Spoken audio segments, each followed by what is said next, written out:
answer any and all community questions that arise throughout development. I know that you guys have an interesting and exciting roadmap coming up.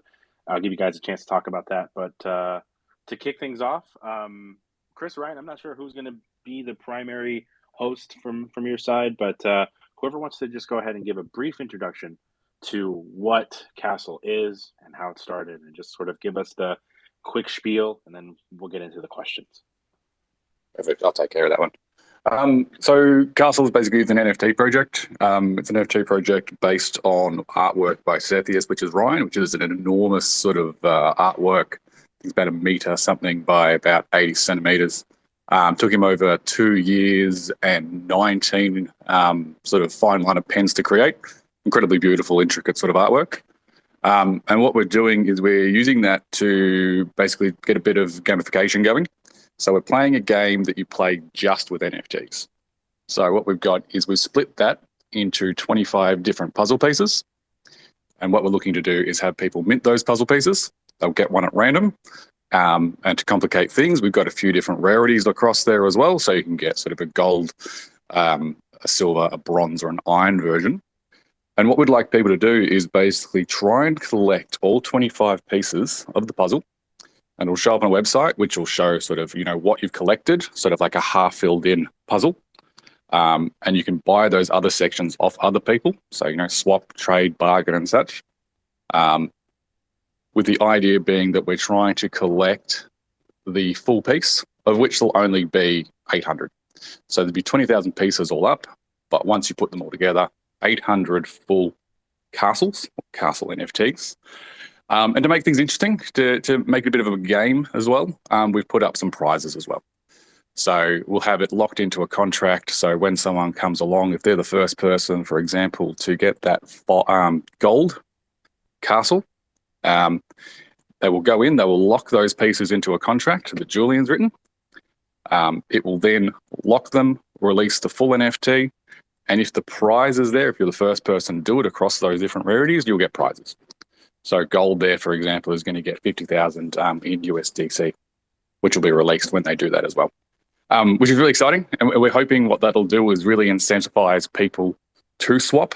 The chances of someone getting a whole puzzle straight away is going to be pretty slim. So we'd like to see, what sort of games come out of this, what sort of alliances forms, the way people work together or against each other. Get to collect these puzzles and claim the prize. Awesome. Love the gamification. Love the idea. Love the art. I want to jump in. I got a quick question. Okay, give me 1 second here. Okay, so the big question I wanted to ask, and that was also coincidentally one of the questions that you guys sent over, was what inspired you, Ryan, to transform your artwork into an NFT? What was the genesis of the idea? The artwork started off just purely as an artwork. I'm not sure who here is familiar with my story that I've got up on Discord, where I basically just told the story about how it all came about, where I was in a bad space mentally. I turned to drawing to just try and give my mind something to focus on.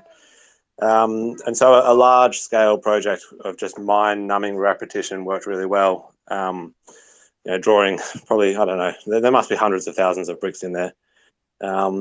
Just gave me that space to just go to on an evening, give my creativity an outlet, just sink myself into the paper, forget all the worries in the real world. So it just started out purely as that, and as an art project. It wasn't until I was probably about 3/4 of the way through it where Chris, who's on the Castle account there, sent me a link to some JPEGs of crows and told me to buy them online. And I was like, yeah, righto, mate. But anyway, I got into it and ended up loving NFTs. The idea sort of came about just through talking to a few people, in particular Gravity Finance, who's up here. That's a great community that a lot of the guys here are part of. And just met a few people in there who loved the artwork and encouraged me to create an NFT from it.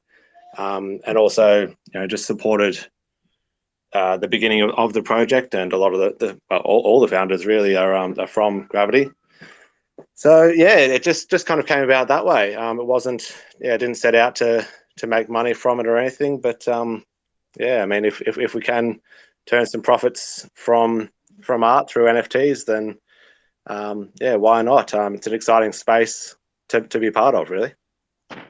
So you mentioned earlier that, well, so I guess my next question is, I know that there are some hidden elements inside the actual artwork itself. I don't know if you could say how many crows are, inside each of the individual like 800 pieces, but there are some in there, right? I think that's sort of like maybe Easter eggs, not the right word, but like just hidden elements like that.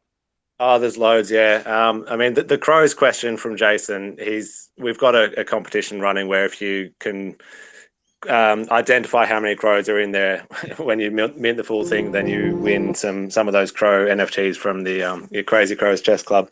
So yeah, I'm not going to tell you how many crows, but yeah, the whole piece is just full of hidden stories, items. There's birds, crows. There's a cat hidden in there. There's a skeleton. Loads of keys, which we'll have some information about at some point in the future. We're going to do another NFT surrounding that, top secret at the moment. Lots of swords, just all sorts of stuff hidden in there. Also, just lots of little stories as well. Like, for instance, there's there's a rope bridge that's just hanging on by a thread about to fall. There's evidence of a battle. You can see where bricks have fallen down and landed on other parts of the castle and knocked other things down. It's sort of like a few situations where it's like seconds away from disaster. But I've also kind of left a lot of the story open-ended, so I haven't put characters in there. So it kind of leaves the story of Castle up to your own imagination, which I've had mixed feedback on whether I should have characters in there or not. And to be honest, I'm not very good at drawing characters, so that was my main reason. But yeah, there's certainly loads of stories and things that you can sort of invent from it, but also just loads that are just hidden in there that you can just sort of search for hours and find.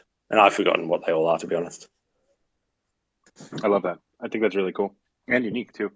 One of the other unique elements. Well, actually, before I jump into that, really quick, I pinned the Discord link to the top of the spaces, so you can go ahead and check out what Ryan was referring to in the beginning for a little bit of lore and some backstory into his story.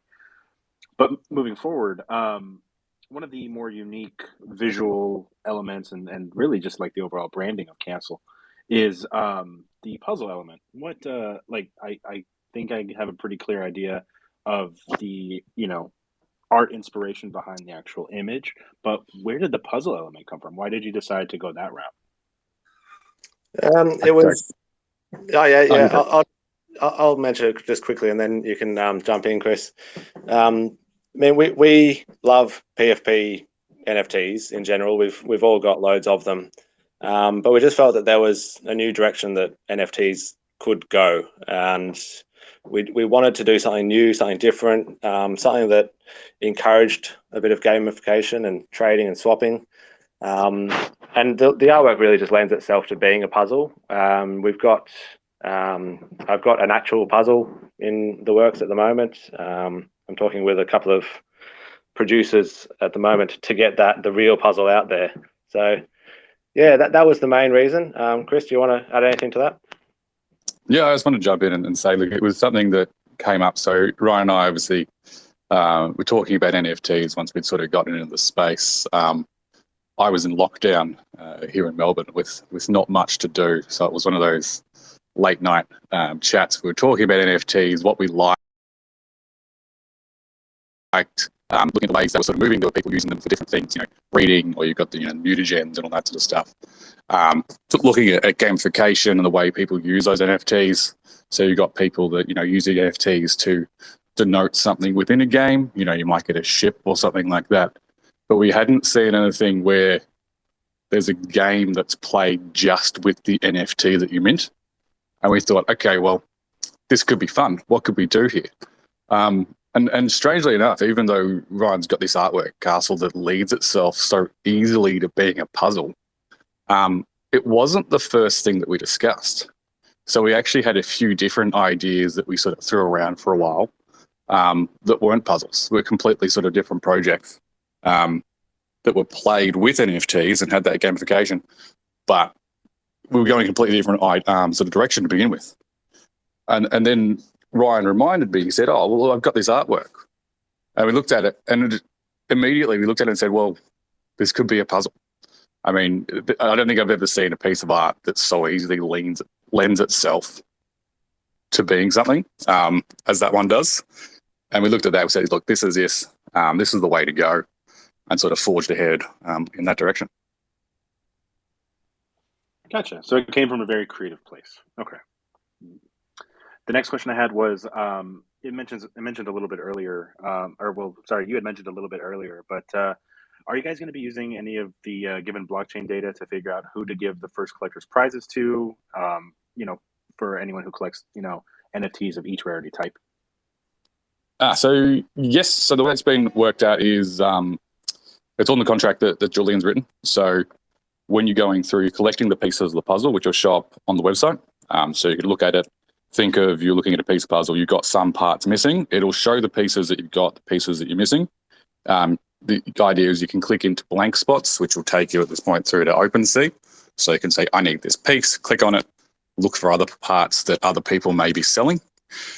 Once you have all of them, you can then lock it into the contract. And what it'll do is the first person to do that across the rarity will basically activate their claim button and get the money through that way. So yes, it was all written into the contract. So it's sort of a bit trustless on that end as well, which is nice. Okay, cool. And so what made you guys want to, launch this project on Polygon? Was it primarily just gas, or? I mean, yeah, that's a big consideration, definitely.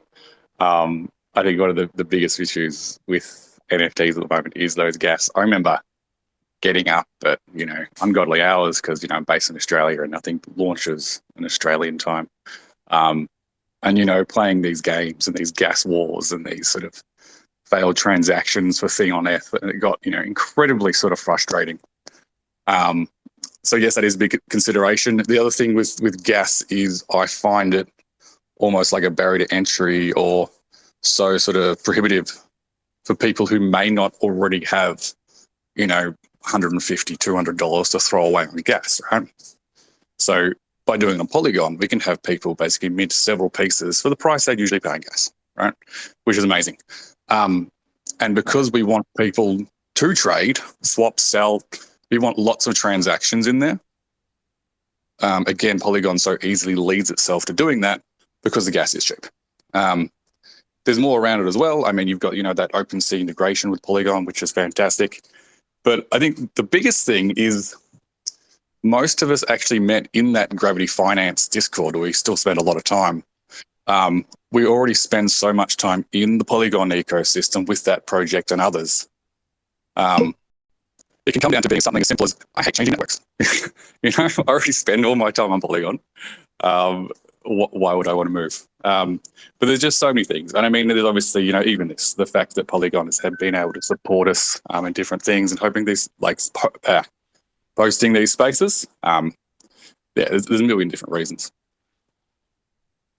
Yeah, I think that, gas stuff aside, I think that Polygon does a really good job of just supporting, individual creators and just trying to find that talent.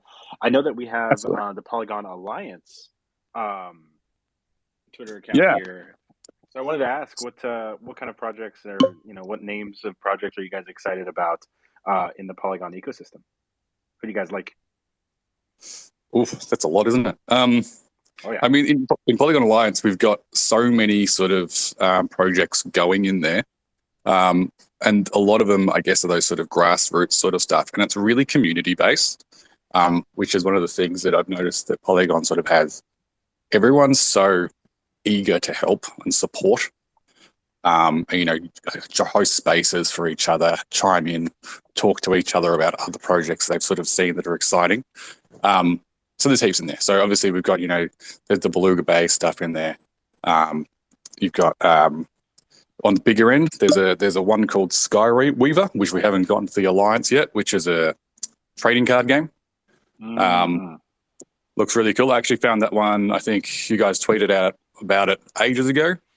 I love that because it's something with card collecting. You used to have physical cards. Then progression, we got to video games. People lost ownership of those cards, but they were still sort of paying for them. But now with blockchain and NFTs, it swings back the other way. So people now have, ownership of those cards again. So that plus cool game, that's something I'm really excited for. Skyweaver is really cool, and definitely like that. You're also in support of creating like card rarity. That's something that doesn't exist. And something like Hearthstone. I was addicted to for like a year. Yeah, and that's just not. Yeah, absolutely. So yeah, and I don't want to tell you how much money I wasted on Magic the Gathering cards and things like that as well. But I mean, in the Alliance as well, there's heaps of cool stuff. Like I can see Matic Mike listing down there as well. They're doing some really creative stuff on Polygon as well. With a bit of fun, bit of a gamification. I think they're bringing in something where you do sort of dance battles against disco bosses and things like this, which is great. There's a lot of stuff in there. What about you, Ryan? What sort of projects have you been looking at? Yeah, I mean, we've got a lot of like kind of like just basically not just PFP ones, but a lot of people that are trying to push the space. We've got All Rats, they're pretty cool. They do a lot of like Twitch streaming. We've got got a few Racing Raptors in there, Nate's Toy Box. We've got an interesting one, which is called the Mulletverse as well, which they're planning on doing something really interesting later this year, where they've got basically a subscription service for NFTs. So you pay your monthly fee, and you actually they take care of buying the NFTs and everything for you, which is it's just a different way of looking at it. It means that you can just use your bank card. You don't have to have crypto and go through bridging and all that sort of stuff. So that's going to onboard a lot of normal people, I think, that aren't involved in the space. So yeah, a lot of interesting things. I think the main thing for Polygon Alliance is just that it is that community. It's the community that's been started by Beluga Bay and Dave Swinbank, and they've got this great space that they hold daily with a great community feel, and it's just trying to get that bigger. We've started a Facebook page for it. There's a website, there's a TikTok account, and obviously the Discord. So just the more that we can get this community spread, we feel like it's just good for the space in general, good for everyone. Absolutely, I agree. I remember when you guys launched Polygon Alliance, I thought it was a really cool idea. Just sort of, bridging creators and projects together, like under the Polygon, ecosystem banner. I think that's a really cool, really novel idea. Obviously, at Polygon, we love that. For everyone, I added the Discord so that you guys, or added the link to the Discord in the spaces right up there next to the Castle Discord links. So, be sure to join. And yeah, so I want to bring it back to Castle. If I'm not mistaken, the mint is in 10 days, 11 days. What can you tell people about where to go and how to get in on the project? Let's go ahead and get talking about that. Yeah, excellent. So we're launching on the 22nd. So you had about 10 days, I don't even know what the date is, but yeah, thereabouts. I'm sure someone can do math for me. But we're launching IDO style through Gravity Finance, which I've spoken about earlier. So Gravity Finance, sort of amazing project that we're all sort of, very interested in. Still spend a lot of our time sort of in the Discord there. We're launching like IDO style, which makes it again trustless, which is, something that we're all about. You do see a lot of, rugs and scams and things going on in the crypto space. And to add, I guess, that extra layer of security going through them is a great way to do it. They're going to do as well a bit of a pre-sale. So if you do want to get in on the project early and make sure you sort of don't miss out, There's tiers of gravity finance that you can hold to get in there a bit earlier as well. So that's sort of the way we're going to launch there. We've seen some of the launches and IDOs go before. It's been really smooth. It's really easy. They'll be having a sort of custom page up for us on the Gravity Finance shortly. And they're doing snapshot for that sort of tier part in about 4 or 5 days, I believe. But, I'm not the best at remembering all the dates and stats, but definitely head into our Discord or check out the Twitter for those exact dates, but it's all coming up very quickly. Yeah, it'll be here before we know it. Is there a benchmark you guys would feel would measure, success? I mean, obviously, like, with any sort of launching project, selling out is the ultimate measure of success. But if you guys could, reach X milestone or X goal, what does that look like for you guys? I mean, it's going to be different depending on who's in the team, really. I mean, you could look at it, yes, minting out. You think of that's sort of like a financial success. For me, I think personally, the greatest measure of success for me would be if we had people that sort of took our idea and expanded on it. I'd love to see people sort of doing their own version. What is it? Imitation, greatest form of flattery. I'd like to see other people, doing sort of more gamification with just NFTs. Even if they want to do, their own sort of puzzle and build on that. To me, that'd be the greatest measure of success. I'm sure for, the guys that have done our code, measure of success for them is seeing their code used, right? So it's something that they've sort of written from scratch. And I'm sure they're going to take great pride in actually seeing that used. And I can see them throwing up 100 on there, so I was right on that one. That's nice. And for Ryan, I mean, we'll ask him. I'm going to guess just seeing his artwork out there is a huge measure of success. But let's hear from him. Yeah, absolutely. I mean, as an artist, that's what you want, isn't it? And I'll sort of bleed into one of the other questions that I know was asked, which was where would I love to see my work displayed, what museum? And obviously as an artist, it's if you can go for the biggest and the best, then yeah, that'd be great. But no, I think for me, the measure of success would just be for the project to succeed. To start with, like we have overheads that we need to meet, which once we've met those, the rest of any profits would just go to the team. So that's all great from a financial perspective. But my main concern is just making sure that anyone who buys into our project is looked after. So we don't want the floor price to drop, and we've got a lot of things to try and help that along the way. Yeah, just basically looking after the people that are in our community and that invest in our project. That's my main concern. And I think as well, like seeing that first full puzzle minted is going to give us a lot of satisfaction as well, because that combines so many of those personal measures of success. You've got the code working, you can see someone claiming a prize, people are enjoying the game that we set up. That's going to feel really special. Oh, absolutely. Absolutely. But at a certain point, you have to realize, with every piece of creative content, it's not yours anymore. So that'll be an interesting little thing there. So, let's see. So we talked about the mint. I think the next thing I wanted to ask was, how much is it going to cost per mint? Yeah, so we set the price on there at 0.02 ETH, and being on Polygon, it's obviously going to be wrapped ETH. Now, obviously, the price of those things fluctuates greatly. We did have in mind, like we were obviously expecting actually the price of ETH to go up, in which case we were going to reconsider and perhaps drop the mint price. We're not going to adjust that just because ETH's low. I mean, we're all still very bullish on the market in the whole. So we're going to leave that. So yeah, it'll be 0.02 ETH per piece. Looking at about $65 market price right now. So not bad. Yeah, I like that. Which is pretty good. I mean, you consider I had to do something a minute ago on with Ethereum, and it cost me $69 in gas. So, and that's with it being low at the moment, right? So that's free basically.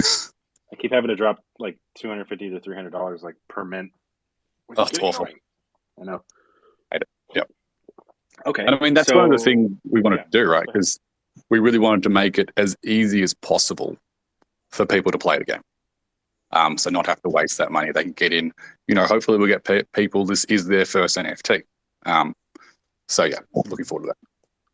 It's also worth noting that you don't need to buy all 25 pieces to play the game. So you can join in and you can buy one piece for that $65, and you can still have a piece that someone else needs. So that's one of the unique things about it, is that every piece is needed by someone. So you buy one piece, you might be lucky and get a gold piece or a really rare piece. And you can then, essentially, you can play a game with that where you can either try and sell it, you can hold on to it and see if it rises in value as the same pieces as that become more scarce. You could try and corner the market by buying all of those pieces, exactly the same as that one, so that you own all those pieces, so that there's essentially a growing number of people who need that specific piece to complete their puzzle. So yeah, that's one of the really interesting things where we're really looking forward to just seeing how the gamification plays out, whether people will get together and make teams and sort of collect a puzzle together to try and win that 50,000 prize, or whether people will try and hoard pieces and corner the market, hold them for ransom. Yeah, it's really exciting to see how that's going to play out. I was just talking to a few team members over at Polygon Studios about how a lot of NFTs are, they're solo ventures. You mint, you hold, etc. You get access to community stuff, but primarily it's a solo thing. So it's refreshing to see projects like Castle introduce gamification in sort of a community, with actual community implementation, like you just mentioned.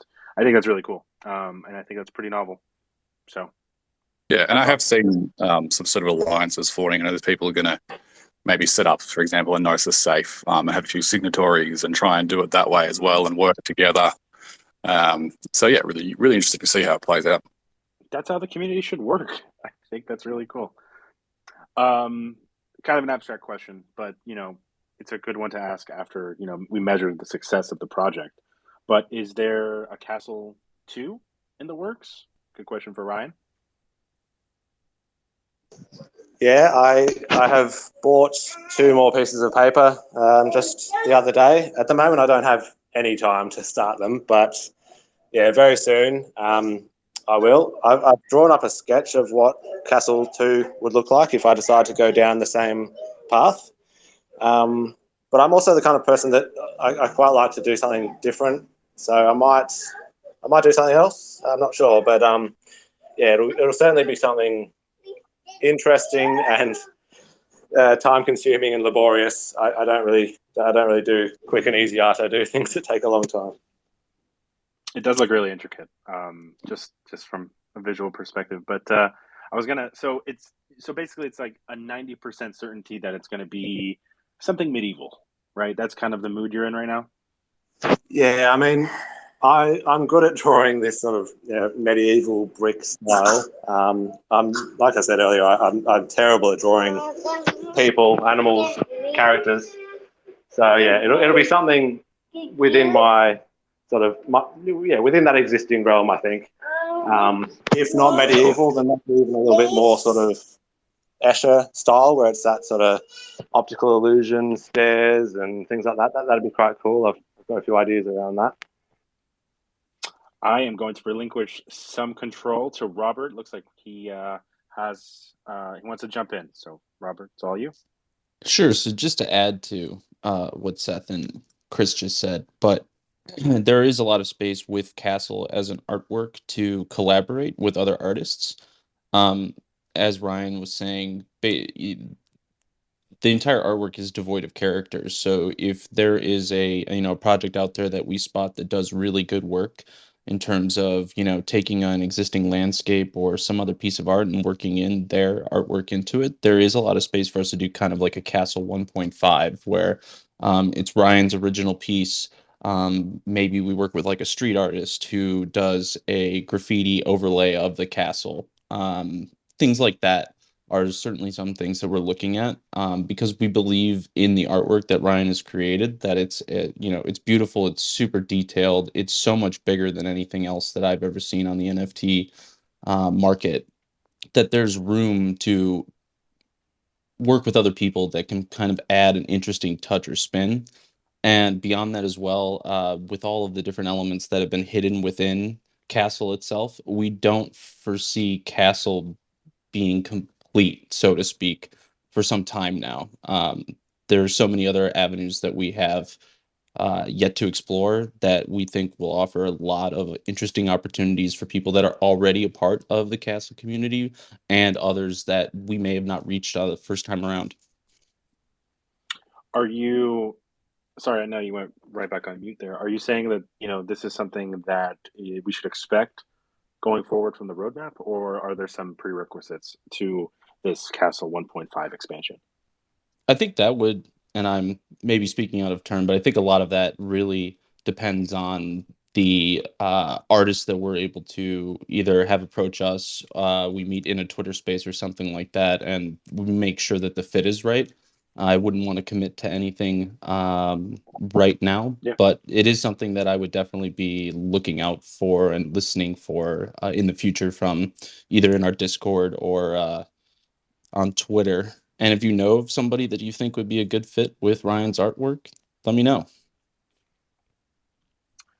That goes for Yeah, anybody in here. Can I say as well? So I've been speaking to yeah. a few different projects along this whole thing that may come to fruition. So we're looking at some stuff there.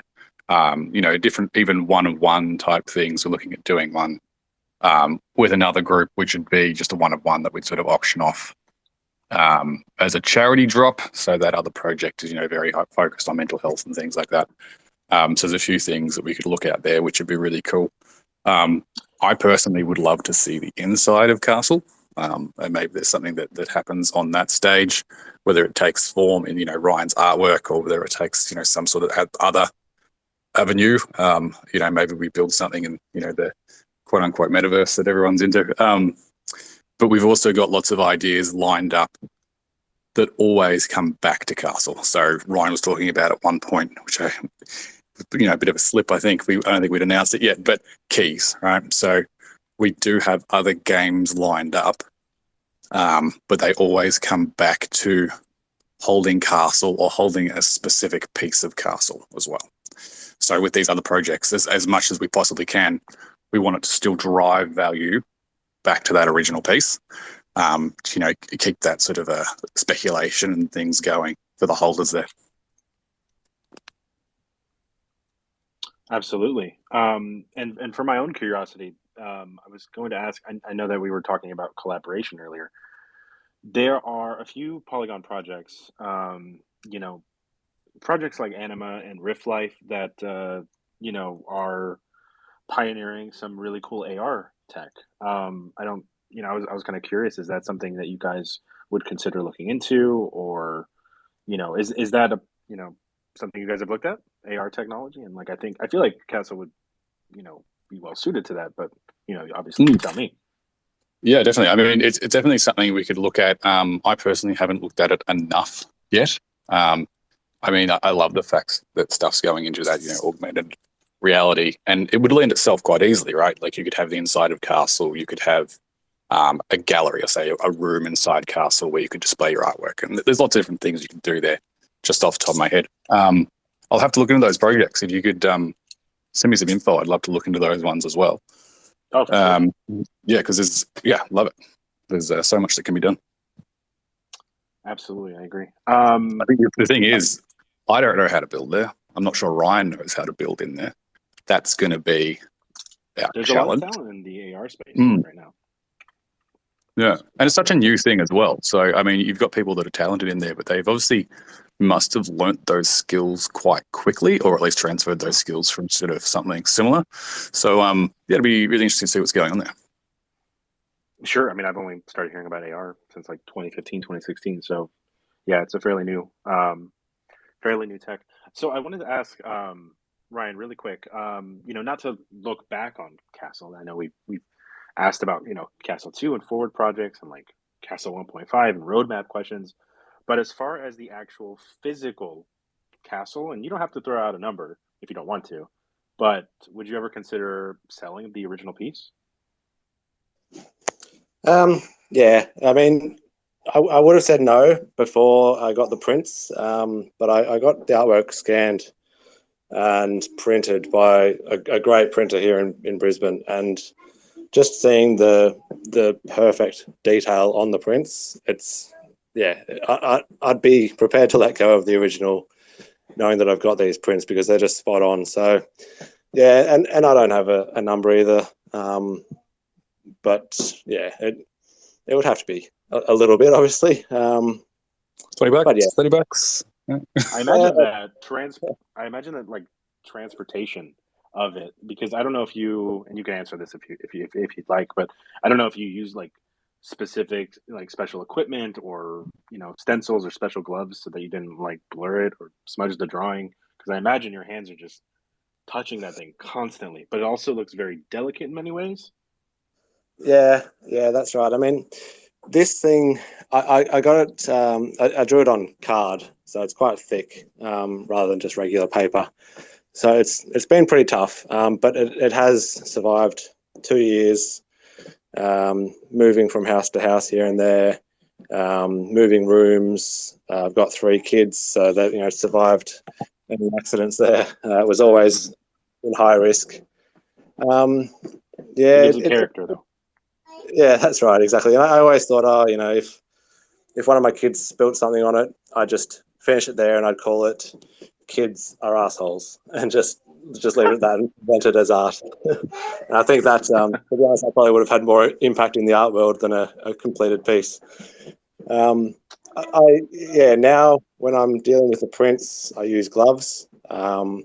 But yeah, no, really, when I was drawing it, I didn't bother with any of that. I'd usually be at the end of the day, the kids would be in bed. I'd sit there with a glass of wine, and my wife would be sitting there watching the TV in the same room, and I'd just draw and have a drink and unwind. And yeah, I think I'm not really a big fan of art where you have to be super delicate with it. Um, a few spots here and there it's all just part of the character. So yeah, it's fine. Let's talk about this classy sort of image that you've just painted for us. Let's pretend there's no blockchain. No, this is not let's pretend it's not an NFT project. Let's pretend Bitcoin never happened. If you were to have a completed, if you were to take your completed, castle, what galleries around the world would you like to see it in? How would you like to share that with the rest of the world physically, and why? If all of this Web 2 to Web 3 stuff did not exist. My ideal, I've got this visual in my head of like a symmetrical, kind of like a church, where the artwork is on my symmetrical A-frame stand, at the end of the aisle, so to speak, but none of the chairs are in the church. Where the chairs would be, or the pews would be in the church, are like vertical hanging neons that are all yellow. There's a bit of mist in the air. So you open the doors and it's just this lead down to the artwork, and you walk down there and there it is. That's the sort of exhibition I'd like to do. And that could be anywhere. That doesn't have to be, in the Guggenheim or the Louvre or anything like that, where it would be protected behind a barrier and you can't get up close to it and all that sort of stuff. It's not the sort of artwork that lends itself to those sort of high-end places. So yeah, I'd much rather do some sort of more grassroots exhibitions where I could sort of curate how I want it to be presented a lot more. Gotcha. Thanks for that answer. Very thoughtful. That's cool. That's almost like artwork displaying an artwork, isn't it? Well, exactly. It's an experience. Yeah. That's the thing about this project that keeps, personally keeps impressing me. I definitely want a piece of it. I'll ask a question on that here in a minute, but I just think that this project has such a critical component for art. It has this human element to it. I mean, this came from your hand, and it's really unique. And for everybody listening, I think that Polygon Studios just really ships this project and so we're excited to see it launch here in about 10 days, or the mint launch here in about 10 days. I do have a quick clarification question. Is the mint happening on Castle.io? No, so it's happening on Gravity Finance. Again, so having that third party IDO sort of trustless style. So we'll have a link obviously through Castle.io, which will redirect to the Gravity Finance page. It'll be on their Launchpad section. Great. So it's safe to chauffeur people to Castle.io because it's just going to lead to the launch page for Gravity Finance. Great. Fantastic. Yeah, we can confirm that, can't we? We do have Gravity Finance in attendance. Yeah, I just want to make sure we've got the website set up, but we'll have it sort of redirecting there, I'm sure. Yeah, it'll be the Castle site will redirect to Gravity to our Launchpad. The actual page should be up sometime this week, so people can come on there and actually see the launch date with a countdown and everything. So should be good. We're really looking forward to it. I'd just like to add as well, I have a copy of the full res scan, and it is a little over 18,000 by 11,000 pixels in dimension. So when he said he had a high res scan done, it's like ultra high res. You can just keep zooming in on this thing. It's amazing. What's the file size on that? It's surprisingly small. It's 300 Really? DPI. Yeah, it's 300 DPI, and it's like just under 200 megabytes. Okay. I didn't know if we were in the gigabyte region yet. No, Okay. no. Yeah, Okay. I was surprised at the size because the detail is incredible. Yeah, I believe the file that we all have access to is a compressed version, a compressed file type as well. It is not a lossless file type for images. So I think the real full source scan is probably well north of a gigabyte. Okay. That's pretty crazy. So as you guys just mentioned, there's a lot of detail in the actual image itself. So my next question would be to Ryan. How much time? Sorry, I formatted that strange. What was the longest session you spent working on a segment of Castle? Very rarely over the last couple of years, I've had the chance of being alone. As I mentioned, I've got 3 kids. So during the day, and they're all young kids, so they're full on. But yeah, every now and then I'll get some amazing opportunity where I don't have anyone around, for whatever reason, and I can just sit down and have a few coffees during the day. So yeah, like I'd say probably 6 hours during a day. But you have to take regular breaks. You get the hand cramps. You're working on one area and then you start working on another area and you lose track and someone messages you and all that sort of stuff. So you still don't really get non-stop working time. But in general, it was every evening or every other day for probably about 2 hours while we've just got Netflix on the TV and just sitting there in the lounge room and chilling out. So yeah, the whole artwork certainly could have been done in less than 2 hours if I had non-stop access to it. But yeah, I just had to kind of work around all the distractions that I have. So, what portion of the completed image would you say you planned in advance? How much of it was improv? What's the ratio there? Yeah, I mean, I had a rough idea about what I wanted it to look like. I'm not sure if anyone here is familiar with Mont Saint Michel in the north of France. It looks like a fantasy castle. It's out in the water. There's a bridge that leads to it. It gets flooded at high tide, and it's just this insane castle and village built up on a hill, and it's amazing. So that was kind of what I was aiming for in the middle section.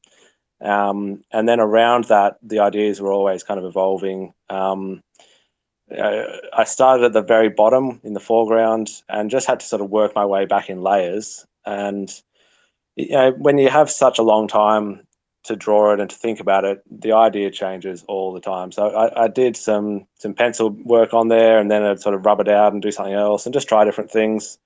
And even then, when it comes to inking it, it would just still change, because I'd be drawing it and I'd realize, oh, actually, no, I don't really like that pencil. I think I'll just, sort of freehand it this way and that way.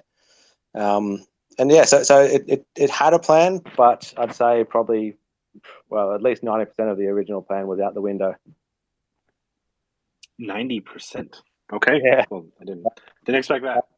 Yeah, just like that. Like the original plan was just to have that Mont Saint Michel bit in the middle, and then to have sky and everything. So it'd be more like a normal perspective where you look at that going up, and then it goes off into the distance and the sky. But yeah, as you know, I decided to fill in the whole thing instead with buildings and have it sort of like a cliff that goes all the way up and up and up all the way around.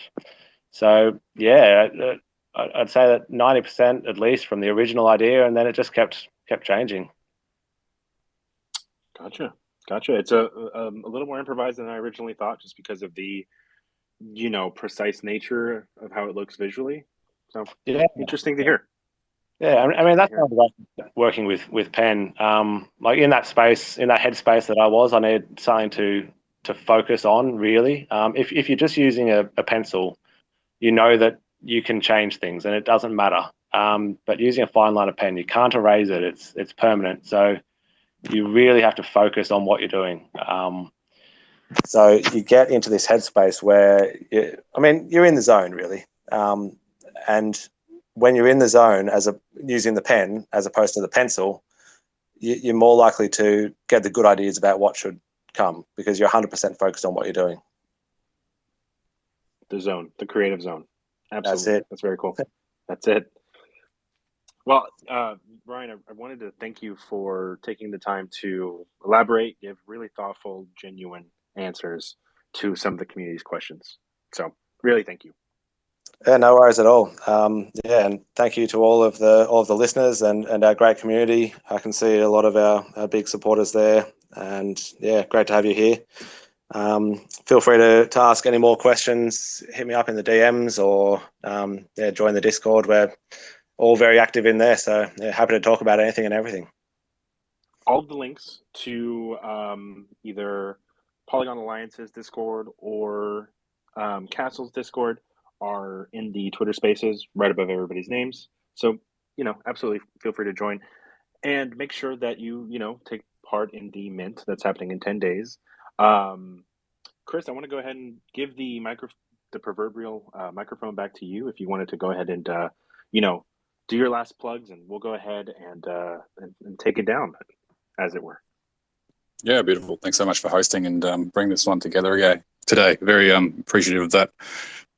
Look, thank you all so much for coming along and listening to us sort of rant a little bit. Look, obviously, we're very, very excited for this project. This is happening shortly. If you didn't join us at the start and didn't hear the original plug, very short version is we're taking Ryan's amazing artwork, splitting 25 pieces, and there's a game on to collect those 25 pieces with some pretty big prizes up for the first people who do it across a couple of different rarities. It's obviously something we're very, very excited about. And we hope that you'll join us and play the game. That's what's going to be the best thing about it. I will be there. This project has Polygon's full support, and we look forward to the mint. And yeah, I just wanted to thank your community for coming out today, listening in, and again to Ryan for the thoughtful, creative, and artistic answers. So yeah, that about wraps it up for this Twitter space. We have a few more projects coming throughout the week. We have one tomorrow morning for a game that's built on Polygon, so we'll see you there. But yeah, thank you to the entire community. Thank you to Castle. You guys are awesome. We'll see everybody next time. Thanks so much, everyone. Cheers. Bye, everyone. Cheers. Bye, guys.